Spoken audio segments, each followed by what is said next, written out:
Welcome back to the channel, guys. Second day in a row, which is really exciting, but today, for me, is gonna be a super exciting video because I'm taking that stupid room down that's been around my truck forever. I'm sick of it because it's a pain to work on it in there.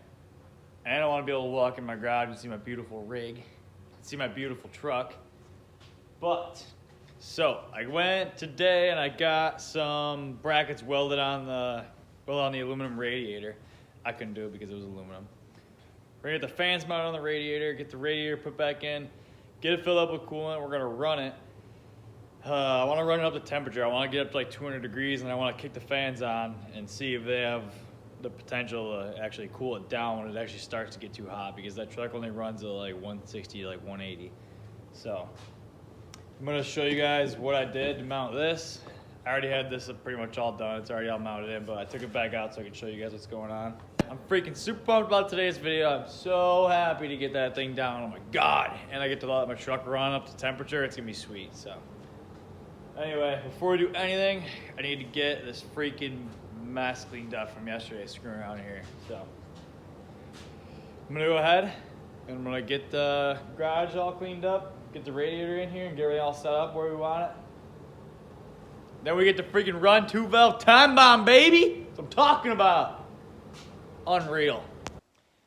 Just like that, freaking garage is clean. Look at that. Mint. So, I'm gonna set you guys up so you guys can watch me take down my sick room. And yeah, we're gonna start tearing into the first shed and get this baby running.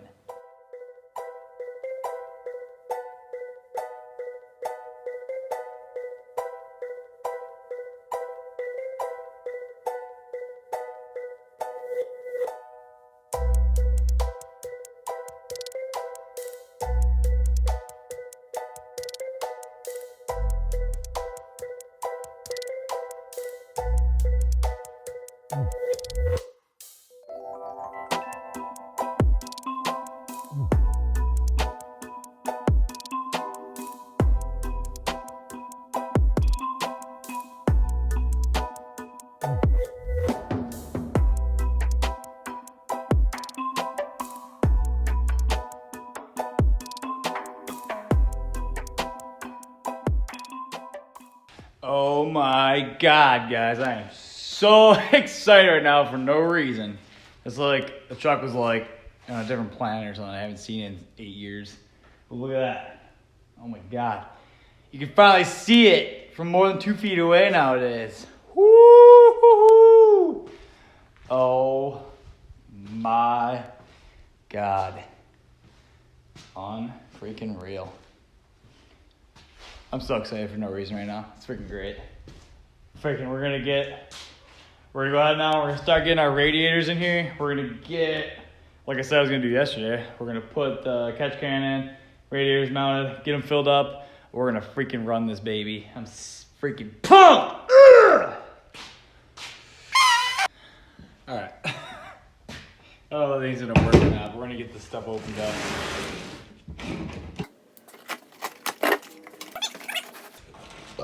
Oh yeah, head studs, baby. I've only done like 8,000 billion of those. Woo, woo. Dang. Heck are these? I think they're Hamilton 110s. Now it's time for my stuff. Oh my God, I'm waiting forever for these things. I can't wait.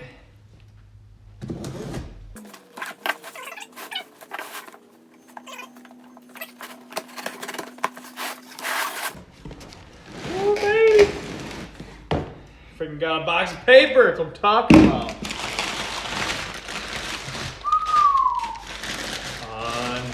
Unreal. So anyway, what I'm worried about with this is how high this is gonna sit back here.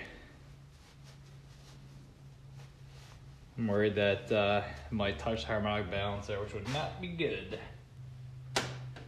The thing's got super nice air flaps for more flow. When you're actually driving, you have air blowing through the radiator. It comes with a rubber grommet here. You put it on that bottom edge so it doesn't rub on the radiator tubes. It comes with hardware and the mounting brackets. I'm actually gonna have these brackets in here. I'm gonna have those welded onto here so I could just bolt them right on.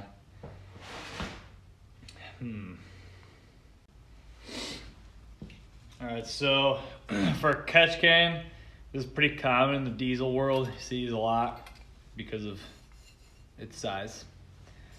Got a cute little filter up there for crankcase pressure to breathe out, and then there's like baffles in here and stuff that'll catch the oil. There's actually a petcock on the bottom, so when it starts to get filled up, or after you spend a day beating the crap out of it, like I always do, you can go down there and drain it.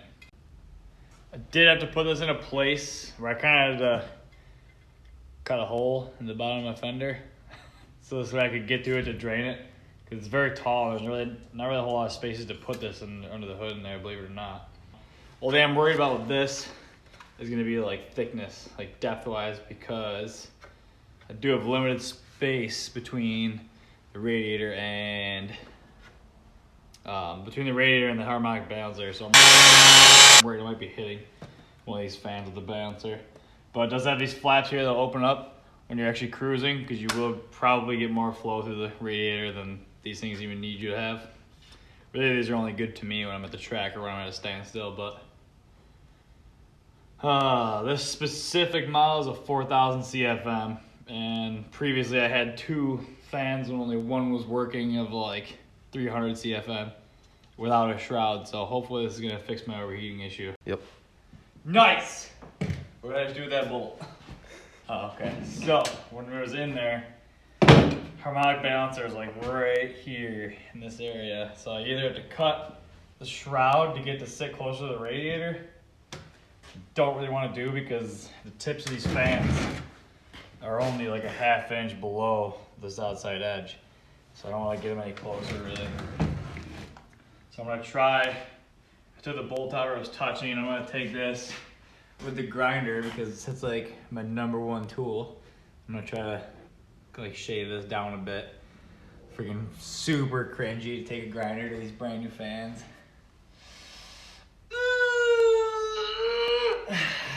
Alright, I talked myself into it.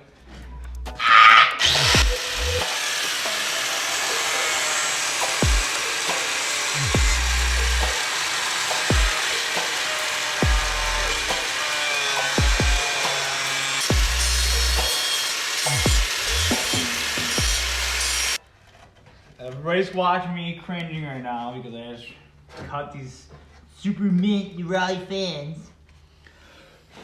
But what I did do does not affect the performance of them at all. It also doesn't affect rigidity either. So, I mean, as much as it kills me to do this, it doesn't hurt the performance of the fan. And it's down way in the engine bay, you're not even gonna see it anyway. But obviously if you don't have to do stuff like this, you don't want to, but I have to do it, so we did.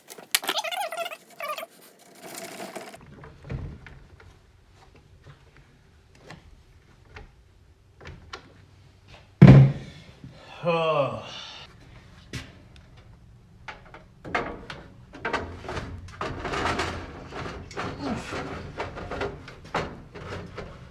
Oh my god, it's so close. It cleared it. Dude, do you see that?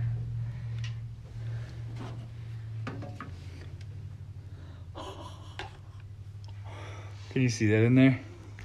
Jeez. Oh my, oh, jeez. Okay, so I'm gonna set you guys up in the tripod over there while I actually start doing this, but I'll show you what I actually already have done. So, the light.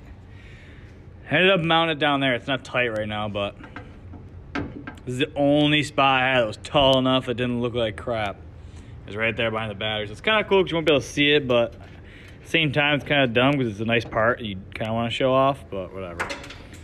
So anyway, there's a petcock down the bottom of this thing that I showed you guys. I ended up cutting a hole down there in the bottom of the fender So that way I can reach up in there and I can end up draining this guy. What's nice about this thing though too is if you ever need to take it out, you just squeeze the clamp.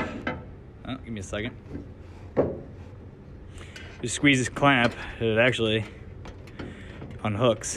You can just pop the whole catch can out, which is nice when you got. It's really nice when you got to work on it. But that's the petcock down there, so you can drain all the oil and whatever else you hook up to this thing. But I had these tabs TIG welded on here today. That one there, and 2 more over there. I gotta drill all these tabs out so I can put the hardware through to hold the shroud in, and then once we get that, we drop the whole thing as one unit. I also have to figure out too how to run these wires out of here, because both wires kind of just dangle in there. You can see them freaking hanging out. So you gotta wire those together and figure out where they exactly want you to run them out of there. So got a little bit of messing around to do with this before we can put it in there yet.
Just now getting this whole thing wrapped up. What ended up happening is I started looking into it a little bit, the old directions, and these fans have max pull. They'll pull 25 amps a piece, and I only had small wires running down there for my little fans last year, so I had to go to the store and buy a bunch of wiring stuff. And I also had to rerun all my wires inside or under the hood that run up to the relay. So I think it had to be heavier duty. Hopefully it's heavy duty enough, because it's the biggest thing I can really fit in there as far as wires go. But I put this fuse block in last year because obviously anybody that does any of the first gens, even from the factory, the wiring is just a total disaster. So I got my relays here. And all the wiring, I don't even really know what it does anymore, to be honest with you, but everything's grounded through here, and all the fuses are in there, so everything's easy to get to. And if the fuses ever blow, they actually light up red on there, so you know which ones are blown. But anyway, new wiring harness runs down through here, comes up over here under the battery, got our nice thick wires, and then we got watertight spade connectors on there. This way if I had to pull the radiator, I could just unplug it rather than cutting wires all the time. So neat. Bring that thing over here and try to drop her in. Oh my goodness.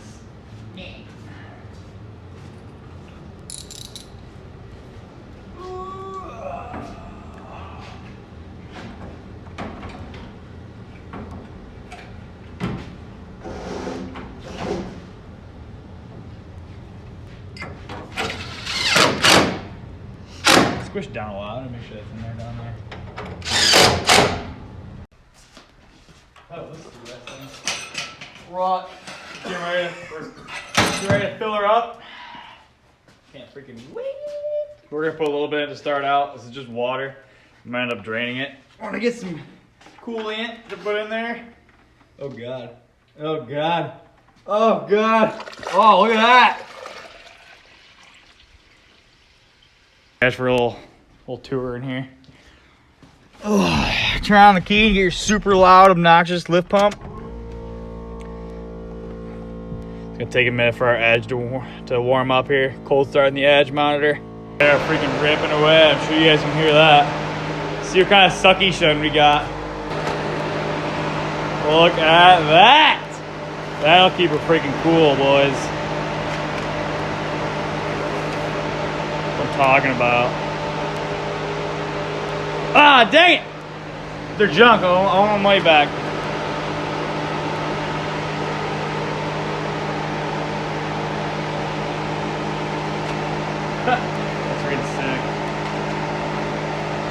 Definitely got some sucky power, that's for sure.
Oh, we had a burner in the garage. I let her idle up the temp because it's kind of late, and then I want to get all my neighbors really angry at me. But good news is we brought her up to 176. Clicked the fans on, and it cooled it down 6 degrees or 8 degrees, something like that, within like a minute. So it definitely did its job. The fans are gonna they're gonna work a minute. Only issue I had was I only had a 30 amp fuse in there, my little fuse cubage action. So I'm gonna have to try to find a 50. I don't even think they make that for those small fuses, but I'm gonna try to throw a 40 in there and see if it holds up. But yeah, besides that, it did pretty good. I'm happy with it. Gotta drain a little bit of this water out eventually here and dump a couple gallons of coolant in her. But freaking thing is awesome, dude. Now we gotta get our catch can. Later on, we're gonna get the wheels off of here. This guy is asking for the gap. He's trying to post up on the Duramax. Oh, dude! Freaking, believe it or not, we're at Walmart parking lot again. Don't ask me why we come here so much, but freaking just came outside and this dude's out here freaking posting up next to the rig. He's lucky that we don't have a freaking Cummins because he's got ladder dars. And them things ain't shoots. Dude, he wants some smoke. That thing ain't that rusty though. It's pretty clean. Probably freaking super power stroke, guys. Check it out. Alright, freaking those guys just came out and I did a little bit of crap talking to them. Now they're following us right now. We're heading out to Mexico to see if a stock Duramax can't take down a power stroke, 6.0 power stroke. Don't be disappointed when we get beat, because the odds are we're probably gonna get beat if he even just has a tuner or anything. But you don't freaking back down from a race, all right? Somebody's always gotta lose. And you gotta do a roll because this tranny's still in a break-in. Truck's completely stock. I know what that truck is. Yeah, I've seen this truck. It's literally stock now. It's literally stock. It's back.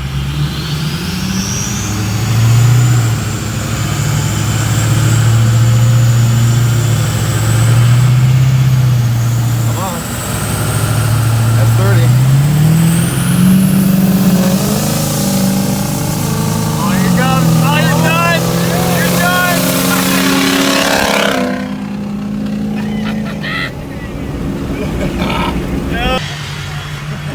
Dude, I was like, oh, I thought I lost the tranny there. it's legit stock. Yeah, it's literally. Yeah, 100%. Alright, so we just ran to Walmart like we always do for no reason.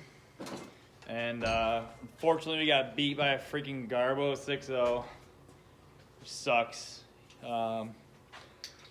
He claims he's got a lot of stuff done to it. I don't really believe him, so I think I'm gonna have to get him with the stock 3rd gen.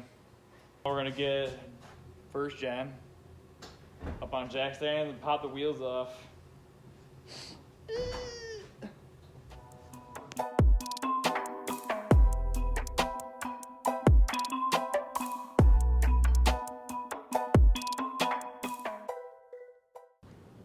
So we're wrapping everything up here for the night.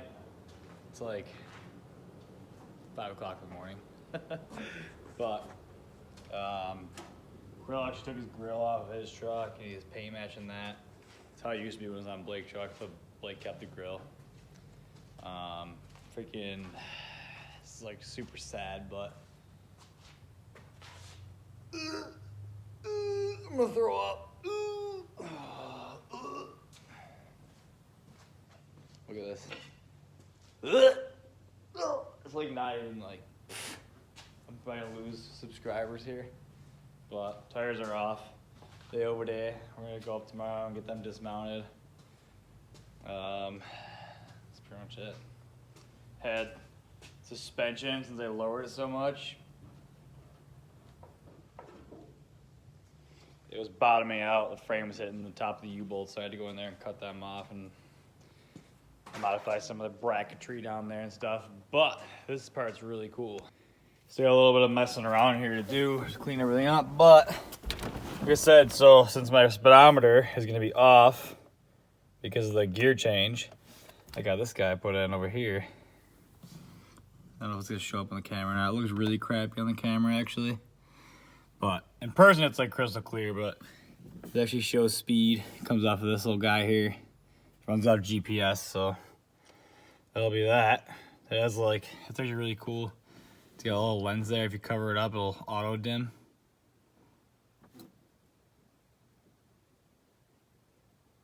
So it'll actually show up when it's like super bright outside. It'll still show up on the window.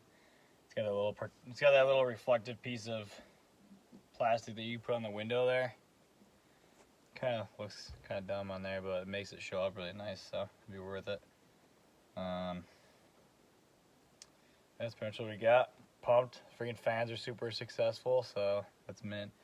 The only issue I ran into with those is I had 30 amp fuse from the original small fans I had in there, and these things draw way more power than those, so that was blowing the 30 amp fuses. So I gotta get either a 40 or a 50 amp fuse in there, whatever I can get for this.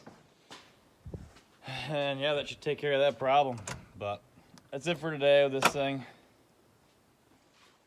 Freaking a couple more weeks or a few more weeks here, we should be able to take her out and start test driving her. But we definitely need to get some freaking tires here, put back on those rims, and get them back on the truck, because that looks freaking absolutely atrocious.